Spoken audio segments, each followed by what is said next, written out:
Une centrale électrique pour pallier les délestages et coupures intempestives du courant électrique dans la capitale nigérienne. D'un coût global estimé à 115 milliards de francs CFA, la centrale de Gorubanda, située au sud-est de la capitale Niamey, est le plus grand complexe électrique du Niger avec une capacité de 100 MW.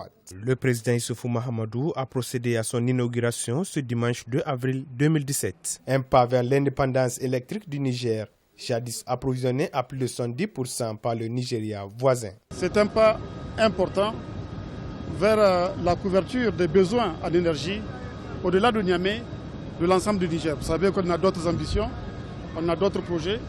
Nous avons dans le pipeline le projet de Kandaji et mon espoir, mon objectif, c'est que ce projet également puisse être inauguré avant la fin de mon second mandat. La mise en fonction de ce grand projet intervient à un moment où la demande en énergie des populations de Niamey est extrêmement importante. Pendant ces périodes de forte chaleur, la capitale du Niger et ses environs font face à des coupures intempestives d'électricité qui ont des effets sur les ménages et la croissance économique du pays. La mise en service de cette centrale thermique permettra de réduire les très nombreuses coupures d'électricité dans la capitale nigérienne. Nous allons vers l'indépendance énergétique, c'est déjà bien.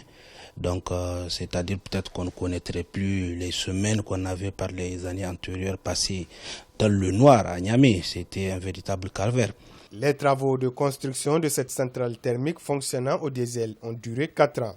Dans un futur très proche et selon les autorités nigériennes, ce site est aussi prévu pour accueillir une centrale solaire photovoltaïque devant permettre l'autosuffisance énergétique et l'intégration du Niger dans le système ouest-africain d'échange d'énergie.